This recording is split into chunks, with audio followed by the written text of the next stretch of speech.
अब आपने thumbnail title देख के ये वीडियो ओपन कर ही दी है तो बस 10 मिनट के लिए रिलैक्स हो जाइए, ओपन माइंड से सुनिए। आइए आपको भगवान दिखाते हैं। आपने एक ब्यूटीफुल सी पेंटिंग देखी तो इमीडिएट क्वेश्चन क्या आया होगा? अरे यार किसने बनाई? एक ब्लॉकबस्टर मूवी बहुत फेमस हुई, इसका डायरेक्टर कौन था? एक ब्यूटीफुल बिल्डिंग देखी, आर्किटेक्चरल मार्वल, अरे इसका आर्किटेक्ट कौन है? एक मल्टीटास्किंग क्लासिक सॉफ्टवेयर देखा, ओ इसकी कोडिंग किसने की? कहीं टेररिस्ट अटैक हो गया, बॉम्ब ब्लास्ट हुआ, वो कौन से टेररिस्ट ग्रुप ने किया? एक मेलोडियस सा गाना सुना, ओ सिंगर कौन है? एक इंस्पायरिंग बुक देखी, ऑथर कौन है? एक स्टनिंग आउटफिट देखा, ओ इस ड्रेस का डिजाइनर कौन था? एक डिलीशियस डिश टेस्ट की, ओ शेफ कौन है? एक मेस्मराइजिंग डांस देखा तो कोरियोग्राफर कौन है? ऐसे क्वेश्चन आते हैं ना। बस इसी तरह से हम इतनी सुंदर माइंड बॉगलिंग फिनोमिना अपने अराउंड देखते हैं। ब्यूटीफुल फ्लावर्स को ही ले लीजिए जो इतने सुंदर ही नहीं बल्कि खुशबू से भी भरपूर हैं। अगर इन्हें आर्टिफिशियली भी बनाना हो तो कितनी रिसर्च और दिमाग लगता है। और मान लीजिए हमने बना भी दिए आर्टिफिशियल फ्लावर्स, लेकिन वो नेचुरल खुशबू कहाँ से लाएंगे? तो सोचिए इतने परफेक्ट और नेचुरली फ्रेग्रेंट फ्लावर्स किसने बनाए? एनिमल्स के यूनिक डिजाइन्स और एबिलिटीज देखिए। टाइगर के जो स्ट्राइप्स होते हैं ना, हर टाइगर का एक यूनिक फिंगरप्रिंट होता है वो। और पिकॉक के फेदर्स इतने वाइब्रेंट और परफेक्टली सिमेट्रिकल। बटरफ्लाई के विंग्स प्रेडेटर्स को कंफ्यूज कर देते हैं। और शार्क्स के इलेक्ट्रो रिसेप्टर्स से वो पानी में इलेक्ट्रिक फील्ड्स डिटेक्ट कर लेती है। हमिंग बर्ड्स उल्टा उड़ सकते हैं। और ऑक्टोपस अपने कलर और टेक्सचर दोनों को बदल सकता है। फायरफ्लाई बिना किसी एनर्जी सोर्स के लाइट प्रोड्यूस करती है। सोचिए इतनी परफेक्शन और वैरायटी किसने डिजाइन की? सब कुछ ऑटोमेटिक इवॉल्व हो गया। जेनेटिक कोडिंग जिससे हमारे लुक्स और ट्रेट्स हमारे पेरेंट्स से मैच होते हैं, है ना। डीएनए के 1 ग्राम में 215 पीटाबाइट्स तक डेटा स्टोर हो सकता है। इस माइन्यूट कोडिंग के अंदर बिलियंस ऑफ प्रिसाइज इंस्ट्रक्शंस होते हैं जो लाइफ के हर एस्पेक्ट को कंट्रोल करते हैं कि हम कैसा दिखेंगे, हम कैसा फंक्शन करेंगे और कैसे हम सरवाइव करेंगे।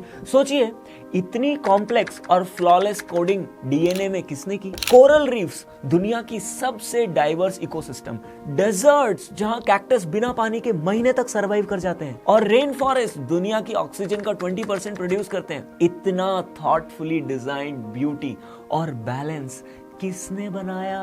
हर दिन सनराइज और सनसेट बिल्कुल टाइम पे होता है। सीजनल चेंजेस एकदम जगह पर, टाइम पर। मून फेजेस का regular cycle, water cycle, carbon cycle, oxygen cycle, food chain, सब कुछ एकदम बैलेंस्ड और प्रिसाइज चलता है। इतना परफेक्ट टाइमिंग और बैलेंस किसने सेट किया? ये सिस्टम का इंजीनियर कौन है? अब आप कहेंगे ये तो सब नेचर का किया हुआ है, लेकिन सोचिए नेचर खुद तो एक डेड मैटर का कलेक्शन है। ये अपने आप कैसे इतने इंटेलिजेंटली काम कर सकती है? नेचर को ऐसे अरेंज किसने किया है?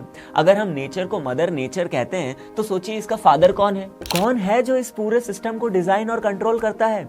Great scientist Michael Faraday said, "The book of nature which we have to read is written by the finger of God."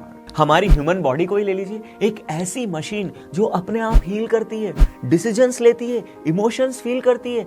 हमारे दिल ने कभी ब्रेक लेना नहीं सीखा, लगातार 2.5 billion heart beats in a life time. और ये आपकी प्यारी प्यारी आंखें जिससे आप ये वीडियो देख रहे हैं, इसके तो क्या ही कहने। जैसे मान लीजिए जब हम मोबाइल लेने जाते हैं तो सबसे पहले कैमरा की क्वालिटी देखते हैं, कितना मेगापिक्सल है, कितनी क्लैरिटी। और मोबाइल कंपनीज में इतना कंपटीशन और इतना रिसर्च चलता है सिर्फ एक कैमरा को इंप्रूव करने के लिए। और सोचिए हमारी ये आंख 500 प्लस मेगापिक्सल्स, सिर्फ 0.3 सेकंड्स में auto focus, 180 degree wide angle और 1 करोड़ कलर्स को डिफरेंशिएट कर सकती है।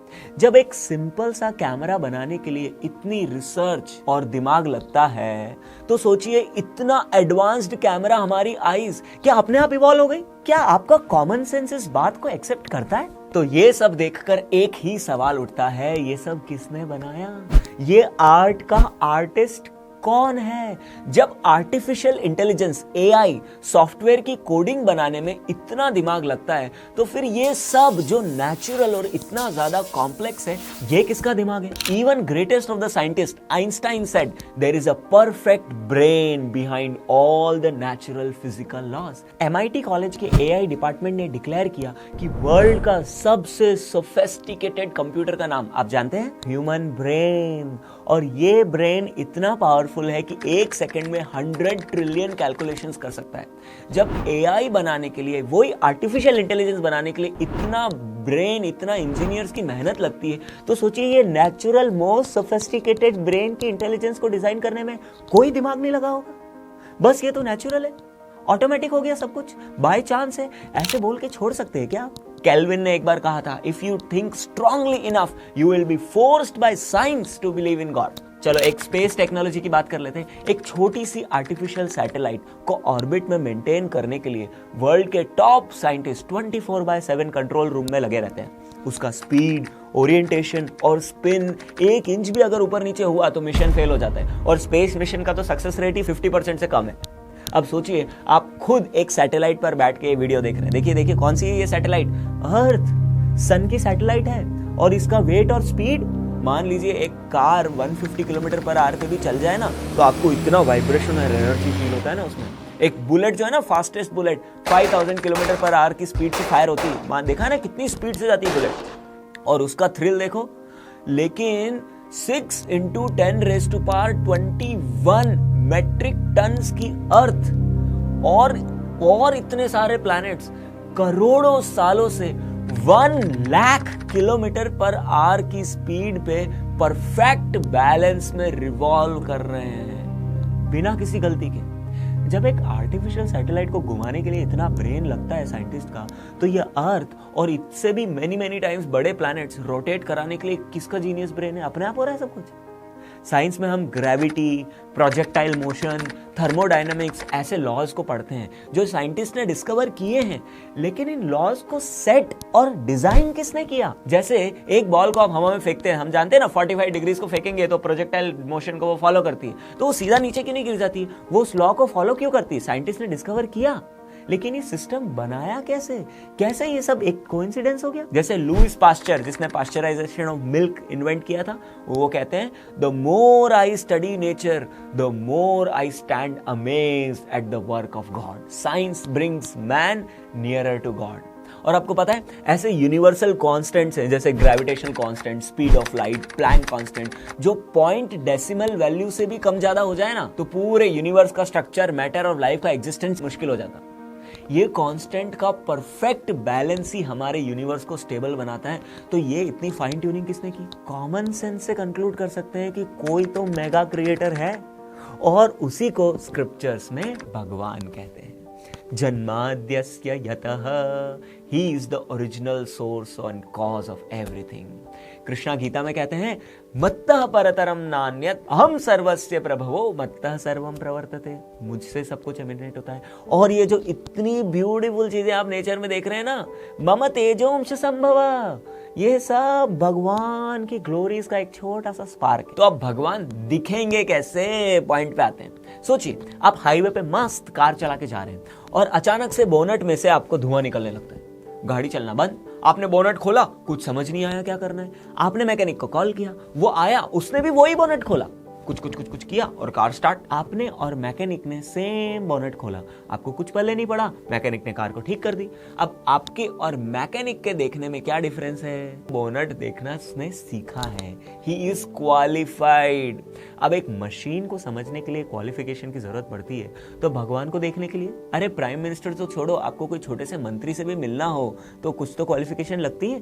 तो भगवान कोई खेलने की चीज थोड़ी है ना, या कोई ऐसे मैजिक है कि ऐसे जादू की छड़ी चलाई और भगवान आ जाएंगे, या अलादीन का चिराग हिलाया और आपकी सेवा में भगवान प्रकट हो जाएंगे, जैसे आप घर के नौकर को बुला रहे हो, रामू काका आ जाओ। नहीं, for seeing a machine we require so much qualification, we want to see God without any qualification। अब हमको ये भी समझना है कि हम जिन आईज ईयर्स से हम भगवान को देखना सुनना फील करना चाहते हैं वो कितने लिमिटेड हैं। हम 380 नैनोमीटर्स और 750 नैनोमीटर्स जो विजिबल स्पेक्ट्रम जिसको बोलते हैं विबग्योर, उससे बाहर कुछ देख ही नहीं सकते। स्नेक्स की इंफ्रारेड रेडिएशंस या बटरफ्लाइज की अल्ट्रावायलेट लाइट, डॉग्स कैट्स का नाइट विजन, ये सब हमसे बेटर होता है। और डॉल्फिन, एलिफेंट्स, आउल्स, उल्लू भी हमसे अच्छे से सुन सकते हैं। हम तो 20 हर्ट्ज 20 किलो हर्ट्ज के बीच में ही सुन सकते हैं। तो इन मटीरियल सेंसेस से जो इतने लिमिटेड हैं उससे हम प्योर स्पिरिचुअल पर्सनालिटी को कैसे देखेंगे? तो क्या करना है? अपनी आईज को ऐसी बनाओ कि भगवान को देख पाओ। चैलेंजिंग मूड में नहीं, सबमिसिव मूड में। तो ब्रह्मा जी खुद क्रिएटर क्या कहते हैं? प्रेमांजना।